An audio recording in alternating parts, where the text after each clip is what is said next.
Sir, we will talk about your economic predictions in a very detailed manner because I think that is your home ground. Because 90, not 100 percentage of your predictions came through actually.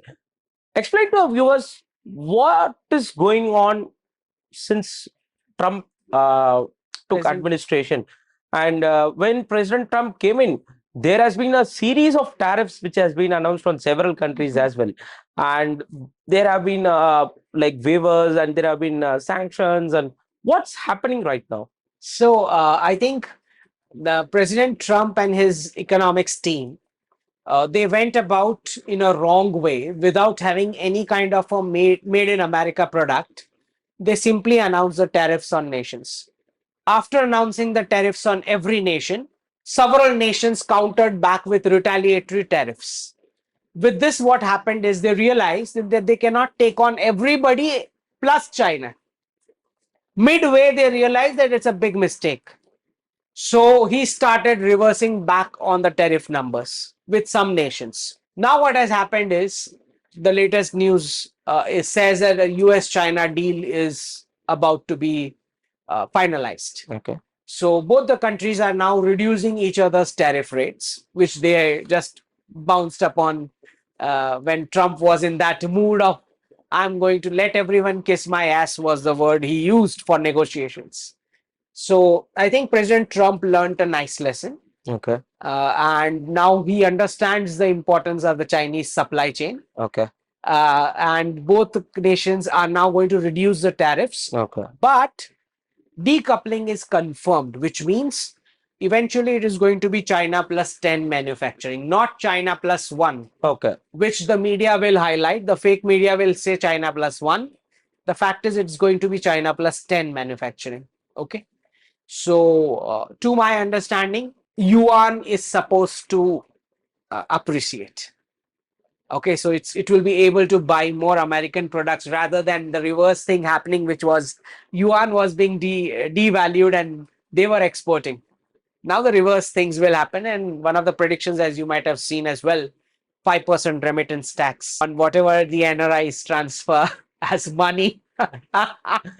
Sir, I think you have also done a prediction on like what to say. I think 24/5/2023. I think about 200 denomination notes rest in digital rupee is the way to go, but cash should be there till the denomination forever. I think then recently, April 29th, you have tweeted 28 April 2025, Reserve Bank of India ensured that 75% of the ATM dispensers rupees 100 and rupees 200 notes by September, 90% by next year, March. So 2024 predictions is coming true actually. So, what is happening in the Indian side? We'll come to the global side. We'll discuss some of the Indian economy for some time. What is happening in the Indian side in terms of everything, which is UPI or the economic sanctions, or what? How are we placed economically? Because I think globally, Indian economy is one such economy which have survived COVID and which is a fast growing economy right now in the present day. Like, how do you see the Indian growth and the growth of other countries compared to India as well? Well, if you take a macro view, what is happening, as I've been saying, is a closure of 400 years of cycle of single country reserve currency.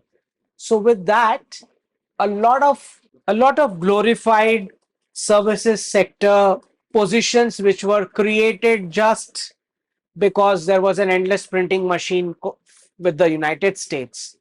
A lot of those jobs are going to vanish in the Western world, and a few of them here as well. So post 2030, I see a wrap up of classroom to jobs model. I mean, the classrooms will have to adapt themselves to skills based learning, regional languages, and stuff like that. In this background, when we see what the government gave right now, which was 12 lakh income tax exemption, I see it as a stimulus being given for tier one cities, classroom to jobs people, the effect of which will remain till 2030. But post 2030, the world scenario would be very, very different, which means, as I've been saying, a few of the classroom to jobs model services sector roles would be hit. But still, I'm very positive about the Indian economy in the sense that we are still going to have more jobs than any other country. All right. So I'm very positive about it.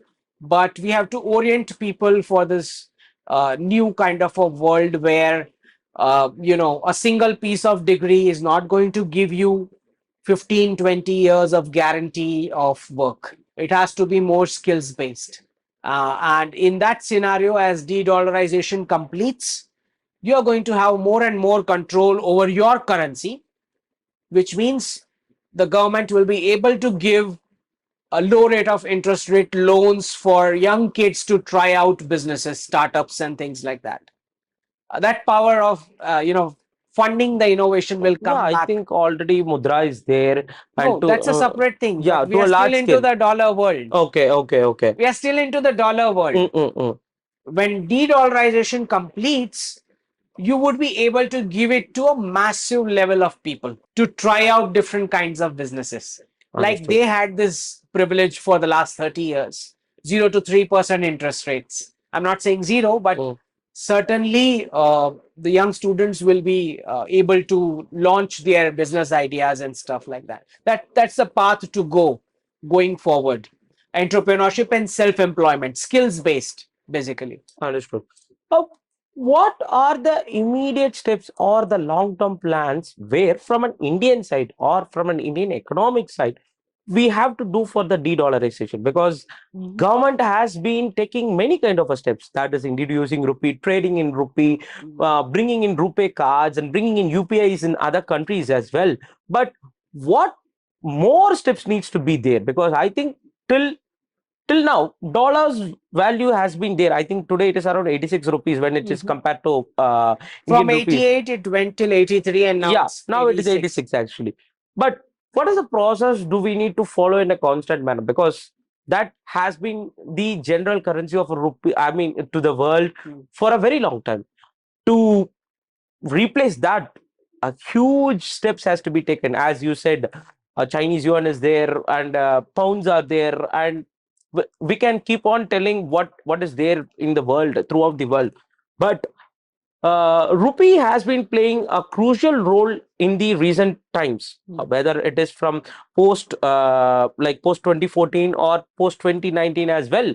We can say that the rupee is playing a crucial time. Maybe during the time of a COVID, there has been a stoppage, or there has been some of a lagging which was there. Mm. But now, since you said many things about multipolarity, bipolarity, something like that, what step do we need to take, or what step do we need to follow consistently for de-dollarization and as well as the internationalization of rupee? So, to my understanding, eventually all the payment mechanisms are going to be linked with each other. So, I will not be surprised that eventually, after all this chaos, what happens is multiple payment mechanisms will be linked with each other. And you should not be requiring any currency in between once that is concluded. Of course, it's going to take years, but I think post 2029, 30, there is a doubt if at all you would require any currency in between. And even if you do require, these are going to be CBDC coins which are being exchanged. Okay, so it's going to be a electronic format. Okay, even in the multilateral trade format. So technology essentially replacing dollar and the English language both. Somebody is going to speak in Tamil. I'm going to hear it in Gujarati in real time. Now, why do we require English in between? Mm, mm, mm, mm. In that sense, the same thing is going to happen with multilateral trade. Okay, you are paying in dollars, I'm getting in rupees. Somebody's paying in yuan, I'm getting in rupees. I don't need another currency to come in between. That's what technology is going to do with the US dollar and English language. China has been our economical rivalry for decades, Mhm. and it takes more decades to counter them, to grow over them, Hmm. or to grow above them. In that case, what is the immediate steps we need to follow, sir? Well, I would not idealize the Chinese way of growth because the two societies are fundamentally different. Mm. I'm not just talking about a communist governance. I'm saying the Chinese were able to, or in fact, the West actually trained them to achieve this. So we are not going to be allowed that kind of technology theft from the West, or free dollars flowing in to price our products at Chinese levels. We are not going to get those kind of privileges which China had. Plus, the way they were able to have a communist regime on their own people and getting the output from them. And if you look at the discipline which the Chinese population has, the work discipline, I don't think we Indians are going to achieve that discipline ever. Okay. Okay. So, So one part is, the Chinese government overpowering them. Even if you remove that, they have become so disciplined and mechanized. We are never going to achieve that level. Okay. So, and we should not, because ultimately both the societies are completely different in their long term viewpoint of what growth is. This is not a society which wants to have 40 million men without any woman to marry, just in the blind pursuit of earning foreign reserves. So we are not into that, a big export oriented model, kind of a factory where our natural resources would be exploited, our cities get polluted. We are not going to go that path. So let us not compare that.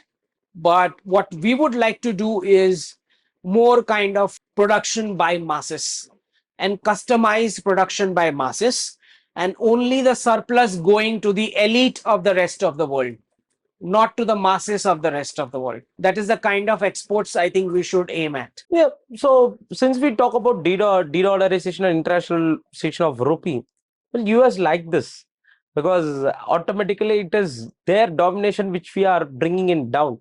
Will US like this kind of a domination which has been done by Indian economy? And the second thing is, US wants us to grow in order to surpass China in the Asian region. How will they encourage us? Because tackling China or countering China, if we grow, it is some at some point of time we are growing ourselves in the global level. So how will US manage both the things together? Well, we are not interested in any kind of lectures from the West. What US wants is none of our business.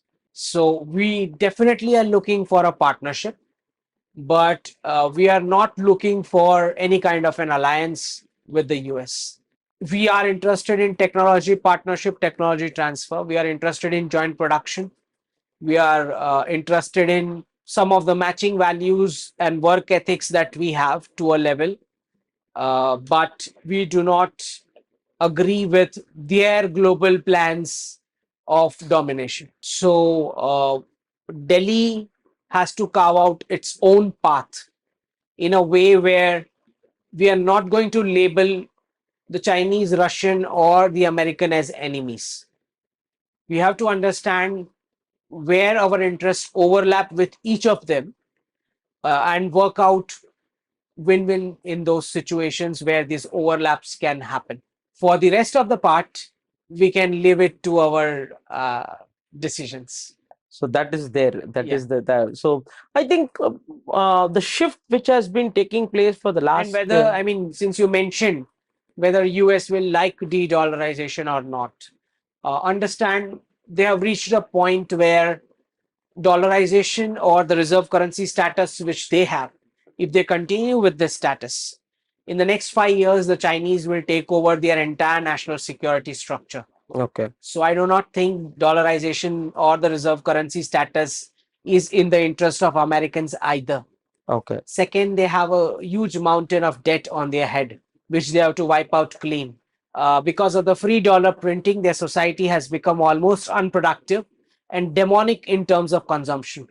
So they have to rectify that as well. They cannot be living off their purchasing power. mm, So it cannot happen for any longer.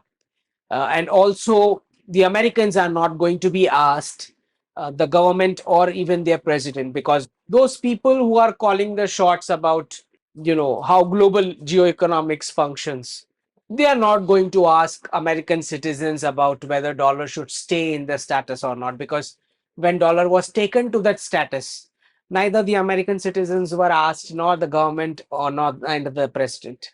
Okay, so there are more important and more deep powers at play over here, and they do realize that the Western population has completely aged to a point where reversal is almost impossible, and they are interested in profits, and profits is a factor of young population consuming. So young population which consumes, and if they are handed over a currency which is having a good purchasing power, that makes maximum profits to the powers to be. Understood, understood, understood. And one last question, actually. So to finish off with, you have been mentioning about the reset and the falling of banks, which is happening in the US regularly. How do you see that the present government, which is working on that scale? Because DOGE has been taking a number of steps to tackle down what uh, issues have been happening in and out. So, how do you see the present government tackling over there? And an additional question is, how do you see the Indian government, which is having a vision on the geopolitical economics? And because I think right now we are the fourth biggest, largest Fourth economy. largest. Yeah. And Modi ji told in his next term he'll bring it to the third largest as well, US, China, and India. So, what are the possibilities, and how do you see the government is working through this scale actually? Well, the prime minister has been a visionary from the beginning. As you know, he has a target of a 2047 Viksit Bharat. Okay, uh, and he, as I say, works back what needs to be done today to achieve that in 2047. So that gives a clear vision of what needs to be achieved in the next 3 to 5 years as well. Exactly. Concrete steps that need to be taken. When we see what's happening with DOGE and the US, the way they are hammering the reforms has not worked out well politically, at least for them, which is why you are seeing Elon Musk is now almost keeping mum after being, bombastic at the start, because he realizes that there are political payments to be done for this kind of drastic decisions, whereas our team has been very pragmatic at this from the beginning, from 2014 itself. It's not that they didn't do reforms, they did reforms in a way that there are no political repercussions uh, because of some haphazard steps. So that way our team has worked very, very well. In fact, Nirmala Sitharaman, Sanjeev Sanyal, the entire economics team has worked very well.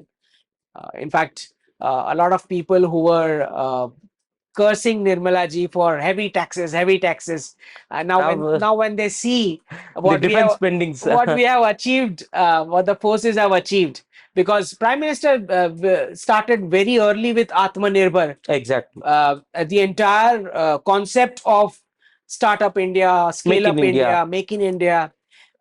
Because of that vision and the way the economic team has gelled with that, the GST collections have gelled with that. Now even common people can see the benefits that we are reaping out of it. That the forces have been able to deliver this kind of stuff. If you are going to fund that with your taxes, all the taxpayers are happy now with her, who are all abusing her I for, think. I mean, for no genuine reason, because this has been entirely a propaganda. Mm-mm-mm. I mean, you imagine, the world has seen Ukraine, the world has seen COVID. The way she has handled, the entire economics team has handled the situation for a common citizen without causing any chaos. Supplying vaccines, vaccination process, helping other nations. If there's an earthquake in Turkey, we went till then, despite knowing that it's not a nation that gels well with our politics. Exactly. Despite that, we went there and helped. We went to Myanmar and helped during their earthquake. Nepal. So I think the way the economics and the geopolitical, I mean, the foreign policy team are working, they're absolutely amazing, amazing job. Um, Okay. But I'm not very happy with how the US administration runs, because Even the present government. eventually what happens with this is they're going to face Next November, they are not this, the next November, they are going to face midterm elections. Mm. So the haphazard way in which they have introduced reforms without understanding the political repercussions, I think it is going to cost Trump. And if they lose the midterm elections, if at all they lose the November elections, midterm elections, the next 2 years, he will be a president who's like a sitting duck. Okay. He won't be able to do anything if he loses that. So it is very important for President Trump to see to it that the reforms do not cause panic among the masses. Okay, despite the fact that we know that he wants to do it in great speed. Um, as far as our relations with the US is concerned, I think we should keep an arm's length with this guy and be professional about it, because what happens is at times the Trump team goes into a mode where they start heckling leaders by tagging them, embarrassing tweets. They are completely running on X, their entire team. And then once signal is given, the entire crowd will just start banging with that nonsense. So the way Elon Musk was talking with Trudeau, despite the fact that we don't like Trudeau either, but the way he talked with the Brazilian leader, it almost, and the way, and I predicted this, keep an arm's length with this guy. And we are seeing the repercussion, how he went ahead of us and announced a ceasefire. I mean, who are you? Who are you to go ahead of our NEA and announce a ceasefire? It's stupid. I mean, it's ridiculous. And let's say, assume he was doing some kind of mediation, which he was. How do you open mouth? I mean, a mediator takes at least 10-15 years to open his mouth. He's just immediately going and speaking whatever he wants. So this is not mediation, this is utter stupidity. You really want someone who's genuine, authentic person who is trustable, someone like Putin. Okay, Putin's office. He's not someone who's going to go and bang on the news and stuff like that, right? This guy is just, we need to keep distance from him, because what is going to happen within America is he's going to face a lot of abuse. Why do we as government of India would like to be dragged along with him and be part of a circus, which anyways their economy is going to be in his term itself? Understood. We don't have to participate in that. Will Of course, Trump is much better than any other Biden or Kamala or any Democrat president, but we do not have any compulsions to show ourselves a chuddy buddy with him and face the consequence with him, that people laugh at him, and then it's just, we don't have to, we can avoid that. So It depends on him, on his actions and we his can actions. avoid it. We can Okay. avoid it altogether. I mean, our team can just talk professionally with him. Okay. Whatever is limited professionally, minimum words. I think MEA understood it immediately. They immediately gave a Yeah, statement that there's no we have mediation. started to react in our own language. Oh yes, because this is ridiculous. I mean, how can a mediator, if at all he was, how can he go ahead and announce something? The parties do not even know. You're calling it a ceasefire. We have not done any ceasefire. And the unfortunate part was, so many multiple countries printed out their statements saying ceasefire. And this guy, they are already Cartoon Network, Pakistan government. He announced to his people, we have won. This is the tragedy of, it's a tragedy of multiple sorts. Multiple meme nations. So one nation announcing ceasefire, the 3-4 other nations giving that word in their official statement, this guy announcing his victory. Just to add up an additional question, Ankit ji, and see, we are in an era of war with economical progress of some nations, be it Russia or be it Israel, be it India to some extent. We are in a war mode with, whereas the economy is also booming. And when will it become normal? That is, the spending on war has become high in the past 4 to 5 years. Like, I think presently, apart from India, there are 3 to 4 countries which are on an internal war and on an external war also. So when will this become a normal, or will US have a say? Because they are trying to have a say, but they couldn't have a say. When it is Biden government, there was no say at all. Trump is trying to gain some attention. So what is your take on this thing? Well, understand one thing.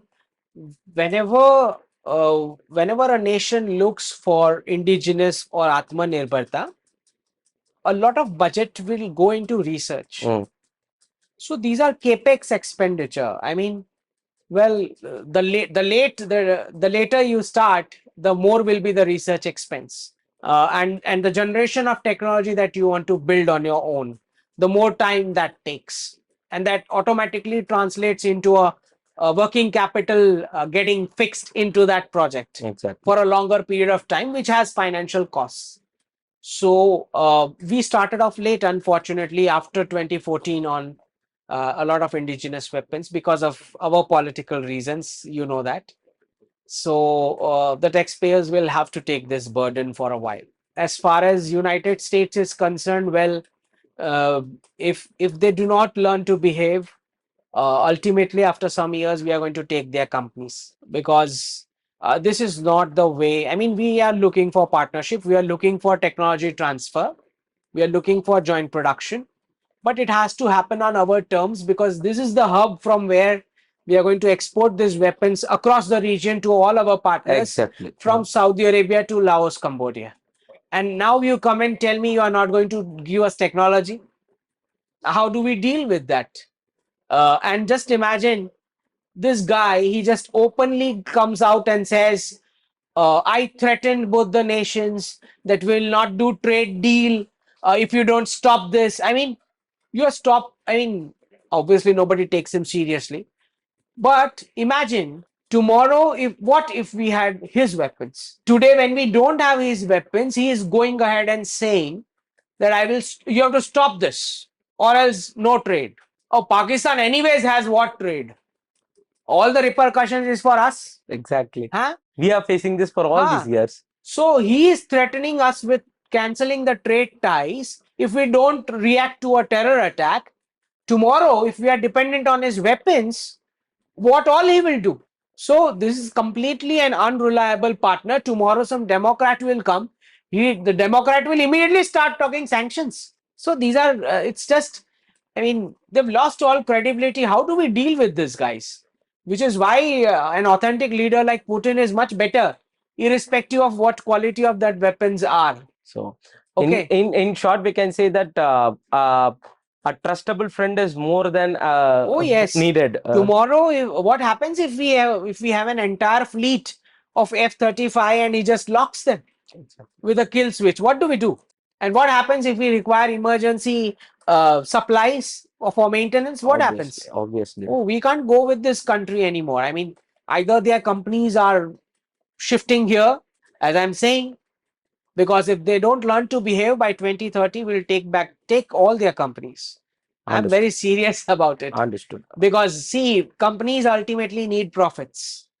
They're not going to wait for what Trump's mood is today. Understood. That's not how companies function. Thank you so much, See, Ankit Shah ji, and it has been a very insightful talk whenever we speak with you. Thank you so much, and we have a request that you should come regularly to our channel, either in offline or in online mode as well. And because your insights, it's I have been regularly following you in Twitter for the past 2 years, and I know your thoughts and your predictions as well. So I would request. I have only one request: you should come and give us regular interviews. Sure. Thank you so much. Jai Jai. Jinesh.